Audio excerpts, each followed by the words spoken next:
Jēzus bija iegājis kādā namā, Kapernaumas ciemā, un viņš savā mīlestībā pret šiem cilvēkiem līdzdalīja par savu tēva mīlestību, par evaņģēliju, sludināja viņiem, un tad tur nāca kādi 4 draugi nesot savu 5. draugu, kurš bija uz gultas,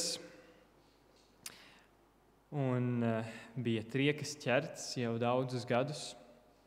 Un viņi ļoti gribēja viņu dabūt pie Jēzus. Un varbūt jūs zināt, kā šis stāsts turpinās. Viņi saprot, ka viņi nevar tikt iekšā šajā namā, jo tik daudz gribēja klausīties Jēzu. Un tāpēc viņi uzkāpa uz jumta. Un austrumzemēs uz jumta viegli var uzkāpt pāri. Tur ir tāds trepīts gar mājas sienu. Un viņi uzkāpj un tad noplēš kaut kā to jumtu un izceļ viņu cauri iekšā tajā namā. Un tieši Jēzum priekšā, un Jēzus ir tik aizkustināts. Un viņš saprot, ka šim cilvēkam tas, kas patiesi ir vajadzīgs, ir dzirdēt, ka Dievs viņam piedod viņa grēkus. Un viņš, būdams Dieva dēls, būdams Dievs, saka viņam, ka viņa grēki viņam ir piedoti. Bet tur apkārt bija farizēji un šie reliģiskie vadītāji, un viņi zināja, ka tā ir Dieva zaimošana, cilvēkam piedot grēkus, kad cilvēks kāds piedod otram grēkus. Un tāpēc viņi saka, ko šis tā runā savā prātā? Viņš zaimo Dievu, kas cits var grēkus piedot kā vienīgi Dievs? Bet Jēzus jau zina, ko viņi domā savā prātā. Un tāpēc Jēzus saka, kas ir vieglāk grēkus piedot, vai arī sacīt, celies, ņem savu gultu un staigā.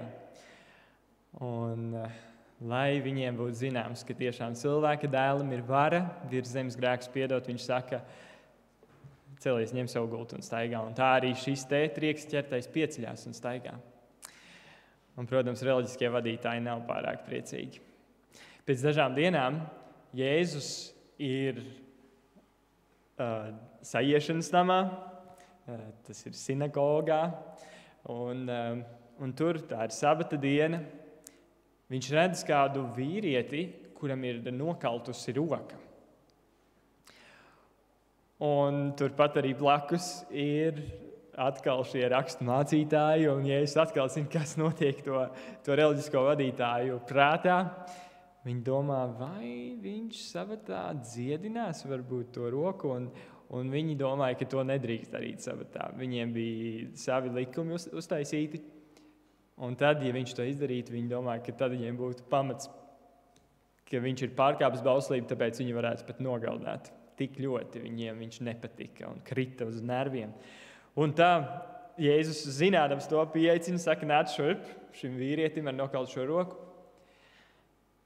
Un viņš jautā šiem raksturmācītājiem,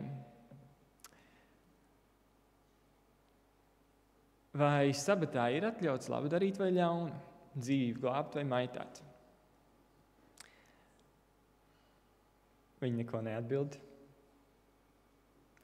Un tad Jēzus parāda, kam ir domāts sabats. Un viņš saka, lai viņš izstiep roku, un šis vīrs tiešām kļūst dziedināts. Un raksturmācītāji pamet dievkalpojumu, pamet šo sapulcēšanās vietu, iziet ārā pie Hēroda, šiem te pārstāvjiem, valsts vīriem, un sāk domāt, kā viņi varētu nogalināt. Šie 2 stāsti man liek domāt par to, kas ir patiesa kalpošana Dievam. Visā šajā vasarā īstenībā es esmu par šo ļoti domājis. Nav sanācis ar jums dalīties nevienās pārdomās, un tāpēc šodien nedaudz padalīšos dažās no tām.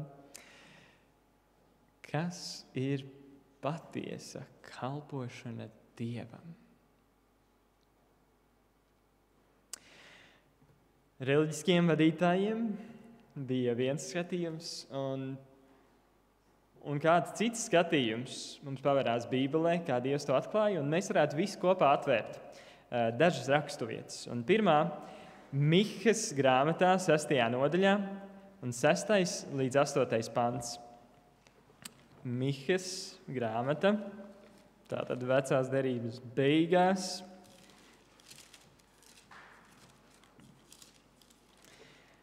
Viena no mazajiem praviešiem grāmata. Un Miha 6. nodaļā no 6. panta raksta par tuvošanos Dievam. Un šo te jautājumu par to, kas ir patiesa kalpošanas Dievam, es gribu attiecināt arī uz to, kas ir patiesa dievkalpojums. Dievkalpošana. Kā lai es tuvojos tam kungam? Vai lai es nometos zemē augstā Dieva priekšā? Vai lai es tuvojos viņam ar dedzināmiem upuriem, veltījot viņam gadu vecu telēnu? Vai var iegūt tā kunga lapatiku ar daudziem tūkstošiem aunu, ar 10 000 eļļas straumju? Jeb vai man jādod par manu pārkāpumu mans pirmdzimtais, manas miesas auglis, par manas dvēseles grēkiem? Tev, cilvēki, ir sacīts, kas ir labs, un kas un ko tas kungs no tevis prasa. Proti, darīt taisnību, mīlēt žēlastību un pazemīgi staigāt sava Dieva priekšā.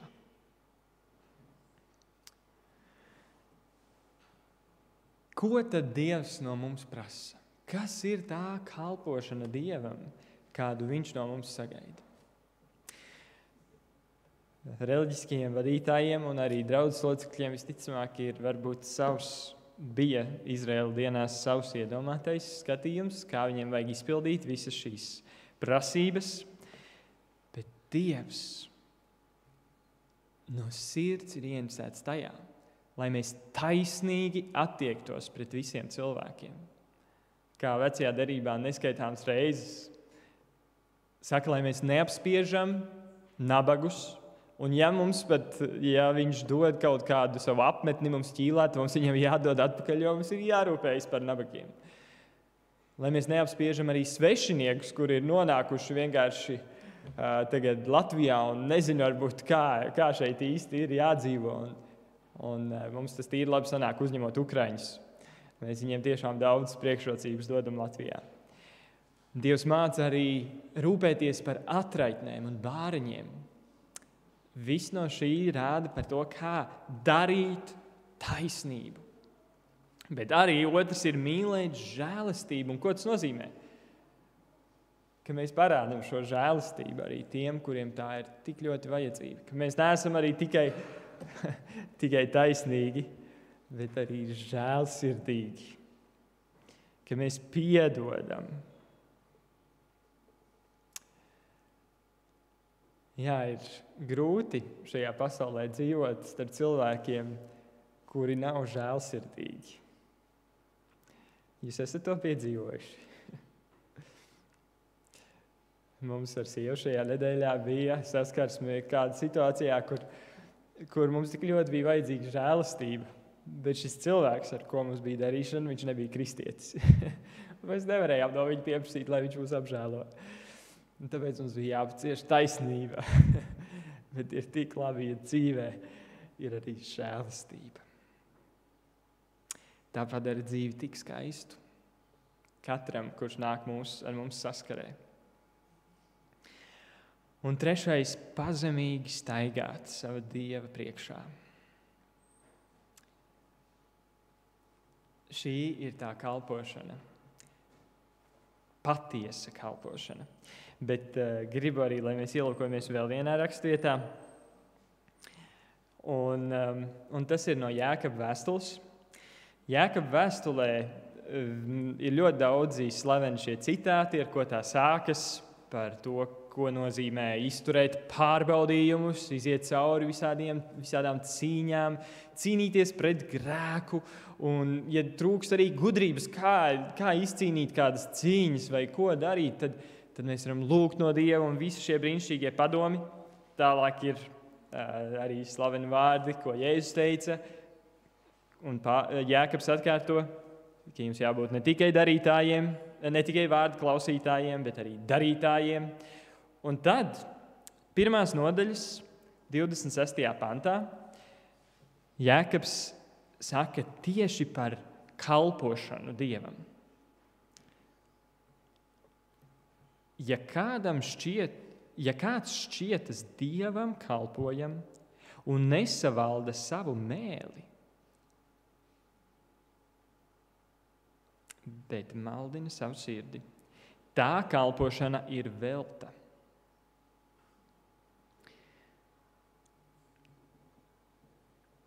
Tīra un neapgānīta kalpošana Dieva Tēva priekšā ir šī. Un tagad apstāsimies nedaudz, nelasīsim vēl uz priekšu. Es pieņemu, ka jūs zinat, kas šeit ir uz priekšu rakstīts, bet ja jūs pirmo reizi lasītu šo rakstu vietu un pirmo reizi dzirdētu, ja, šeit būs skaidra definīcija, kas tad ir tā patiesā kalpošana Dievam. Kā jūs turpinātu šo teikumu? Tīra un neapgānīta kalpošana Dieva Tēva priekšā ir šī. Kas būtu tas, ko jūs tur liktu? Nezinot šo pāntu pirms tam. Kādi jau no galvas varbūt zina. Vai mēs domātu, ka varbūt tīra un neapgānīta kalpošana Dieva Tēva priekšā ir uzticīgi būt savās mājās un veltīt pāris stundas vismaz dienā klusumā ar Dievu, lūgšanās, Bībeles pētīšanā? Vai arī mēs teiktu, ka tīra un neapgānīta kalpošana Dieva priekšā ir tā, kad mēs tīri sapucējušies, nomazgājušies sabata rītā, atnākam uz dievkalpojumu, atdodam savu 10. tiesu un arī bagātīgi ziedojam, ka mēs priecīgi dziedam un tad ejam atpakaļ uz mājām, paguļam, varbūt izējam pastaigāties, priecīgi aizvedam sabata dienu un tad turpinam doties atpakaļ mūsu ikdienas darbos nākamajā nedēļā.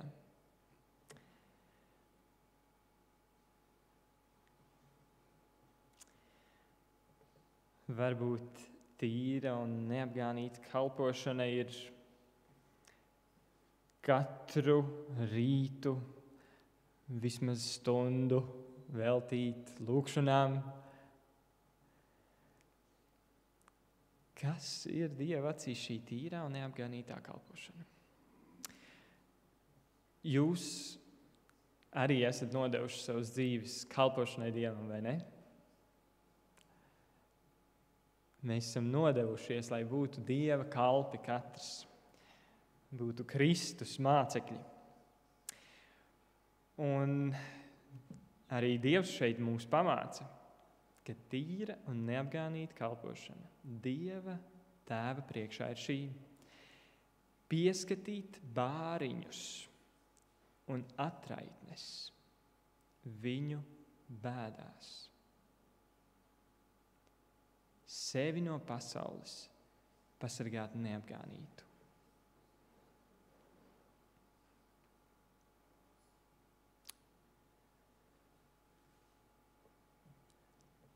"28. pantā Jēkabs skaidri pateica, ja kāds šķiet, ka viņš Dievam kalpo un atnāk uz dievnam vai ko, bet tomēr ir kādi brīži, kad nesavaldam savu mēli, un arī man tā gadās, tad tā kalpošana ir velta. Un man ir ļoti žēl par katru reizi, kad es neesmu savaldījis savu mēli. Lai Dievs to mums māca. Bet vēl tālāk, tīra un neapgānīta kalpošana, ko Dievs no mums sagaida. Un es šo sludinu arī sev, un man ļoti gribas to mācīties. Angļu valodā šeit ir teikts apciemot bāriņus. Apciemot tos, kas ir palikuši bez tēva. Apciemot atraitnes, kas ir palikušas bez vīra. Apciemot tos, kuriem ir grūti. Un latviski arī ir ļoti labi pateikts pieskatīt viņus, rūpēties par tiem, kuriem ir grūtāk šai pasaulē.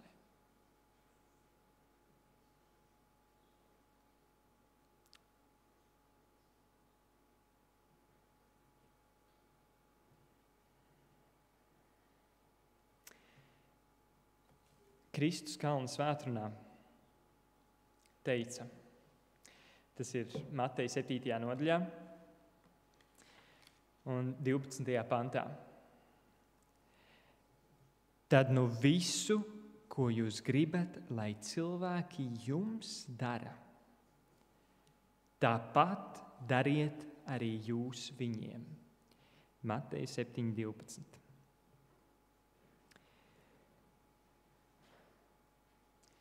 Un māsa Elena Vaita brīnišķīgā grāmatiņā Kristus kalna svētruna vai arī Domas no Svētība kalna, citā izdevumā, šo komentējot nosauc par zelta likumu. Un tiešām tas ir zelta likums, kam seko dzīvē. Un izlīšu jums dažus spēcīgus vārdus, kas man ļoti aizskāra, domājot par šo, ko tas vispār nozīmē. Kad es šo lasīju, man tas lika tiešām pārdomāt par vairākiem cilvēkiem manā dzīvē, iekāpt viņu kurpēs. Tieši kā viņš šeit raksta, ka mums ir jāiekāpj tā otra cilvēka kurpēs un jāpadomā, ja es būtu tā cilvēka situācijā, kā es gribētu, lai Alberts attiecas pret mani. Kā es gribētu, lai tas otrs pret mani attiecas. Un tā tad attiekties pret šo cilvēku. Un man šādi pārdomājot, tiešām daudz ierosmes nāca prātā. Un domāju gan par to, gan kā kādi nabadzīgāki cilvēki šeit un Indijā un visā pasaulē gribētu, lai es attiecos pret viņiem. Un izlasīšu šeit, kā ir rakstīts, ka šis zelta likums ir arī patiesas kristietības pamats.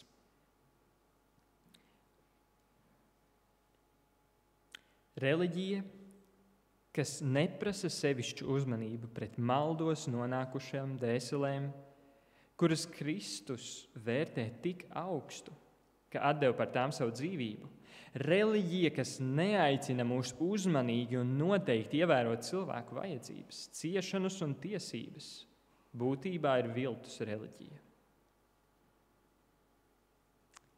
Ļoti uzskatāmi to redz farizeju un šo rakstu mācītāju reliģijā.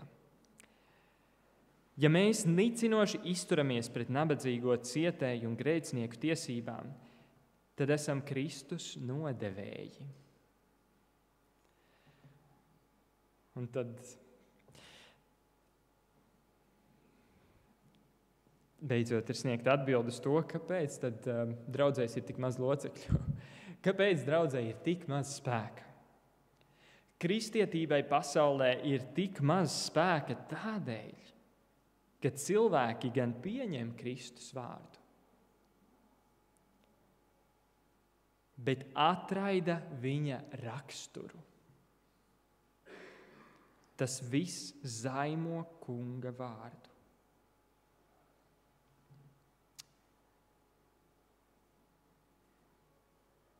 Kā būtu, ja mēs tiešām izjustu to, ka mēs esam parādā katram cilvēkam, kuram ir mazāks iespējas nekā mums? Un te iet runa gan par finansiāli, gan arī par garīgi mazākas iespējas, kuri nav iepazinuši tik mīlošu Dievu. Daudzi no mums, mēs esam vai nu uzauguši kristīgā ģimenē, vai arī pašlaik mums ir iespēja baudīt kristiešu sadraudzību, bet ir tik daudzi, kuri nezin par tiem dārgumiem, kas ir pie Jēzus, par to vareno mīlestību, ko mēs sirdī varam piedzīvot, par to mieru, kas ir iegūstams ar Dievu. Mēs esam parādā. Elena Vaita tā saka. Un, ja mēs domājam par apustuļu dienu draudzi, apustuļu darbos 4. nodaļā, 32. pantā ir rakstīts: neviens neko no savas mantas nesauc par savu.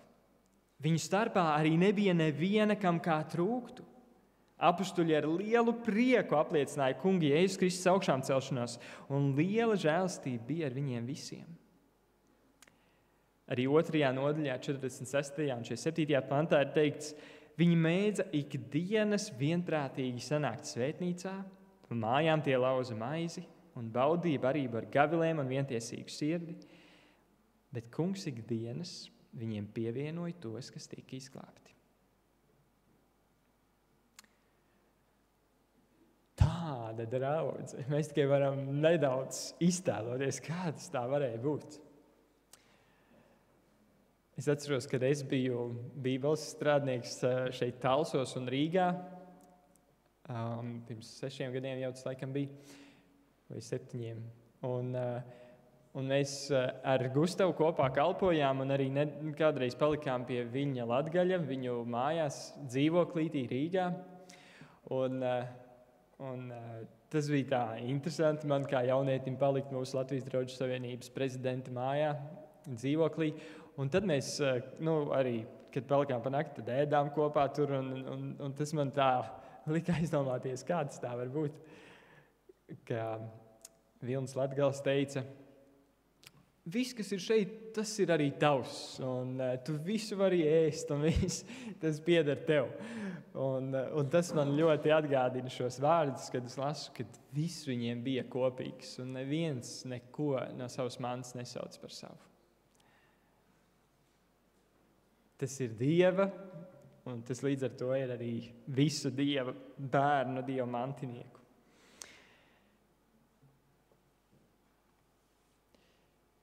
Mēs tiešām kā draudze ilgojamies kalpot, un man ir prieks par to, ka mums ir tik daudz kalpotāji, ka mēs gribam domāt veidus, kā aizsniegt cilvēkus, un lūdzam par saviem radiniekiem, un kaimiņiem, un kolēģiem, un klases biedriem.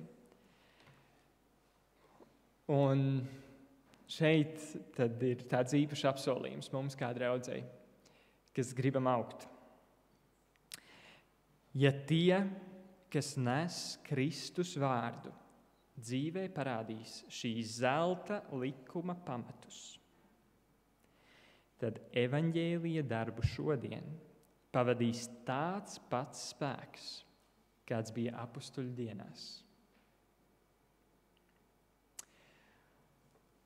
Ja mēs piegriezīsim vērību tiem, kuriem ir vajadzības mums līdzās, mūsu draudzei, šai reliģijai, kalpošanai, patiesai kalpošanai Dievam būs tāds spēks, kāds bija apustuļu dienās. Svētais gars varēs atklāties un aizskart cilvēku sirdis, un katrs ilgosies būt daļa no tādas kustības. Jā, vasaras sākumā es arī izlasīju kādu citātu no Elenas Vaitas, ka draudzes lielumu Dievs nevērtē pēc draudzes locekļu skaita, bet pēc tā, cik tā dara, kalpojot cilvēkiem un Dievam. Un pēc to locekļu skaita, kas ir aktīvi nodevušies kalpošanai. Tad cik liela ir mūsu draudze?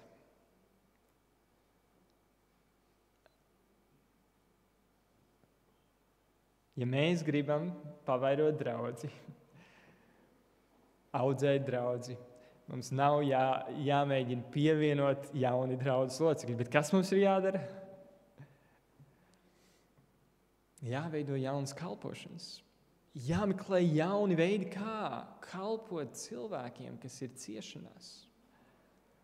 Un tāpēc es pastāvīgi pateicos Dievam, kā apustulis Pāvils, par tiem, kuri nesautīgi tiešām piebrauc pie kāda brāļa vai māsas un pat svešinieka un apmeklē viņus.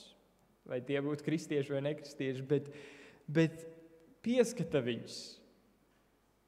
Tā ir patiesa kalpošana Dievam. Rūpēties par mūsu līdzcilvēku vajadzībām. Tā ir tīra un neapgānīta kalpošana.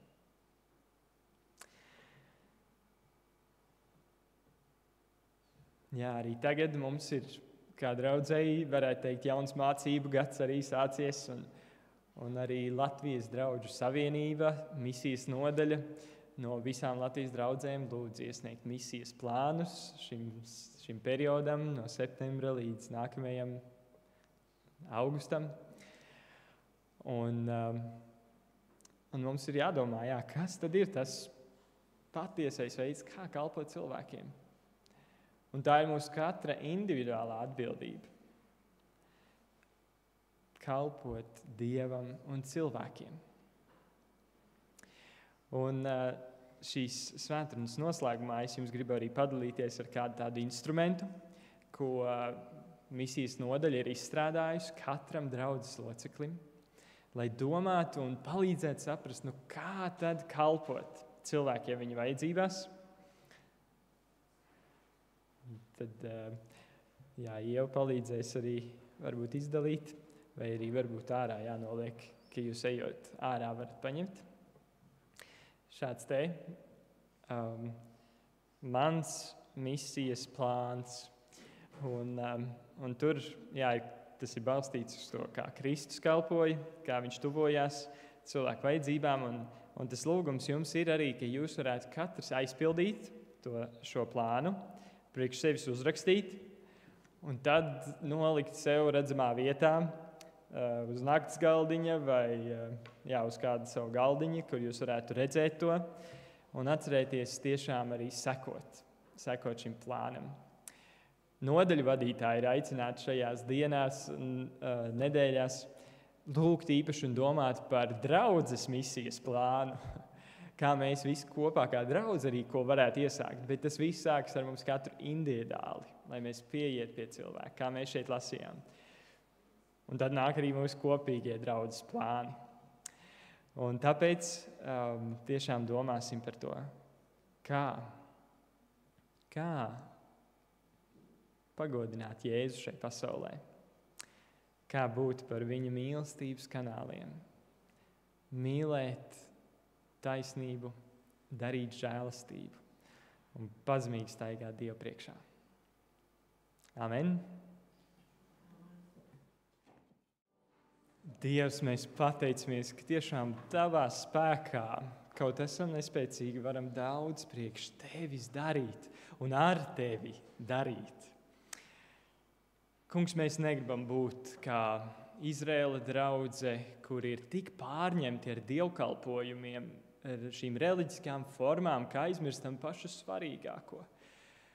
Negribam būt tik pārņemti ar sīkumiem un gatavošanos katru sabatu atnākt uz dievnam vai izplānot dievkalpojumu, sagatavot kaut ko sabatskolai vai svētrunai vai kam, ka neatliek laiks apciemot, pabūt līdzās, uzklausīt, aizlūgt. Kungs, piedod, kur mēs arī neesam sevi pasargājuši no pasaules neaptraipītus, jo esam skrējuši, esam mēģinājuši, dzīnušies varbūt ne tik ļoti pēc tavas valstības un tavas taisnības, bet pēc šīs pasaules un pēc, kaut kā tāda, kas tev varbūt ir maz svarīgāks. Kur esam gribējuši kādus 1000 aunu pienest par upuri, bet esam aizmirsuši mīlēt taisnību, darīt žēlastību un pazemīgi staigāt tavā priekšā. Kungs, svētī mūsu draudzi, lai tā aug liela, kalpojot talsiem un visam novadam. Jēzus vārdā. Amen.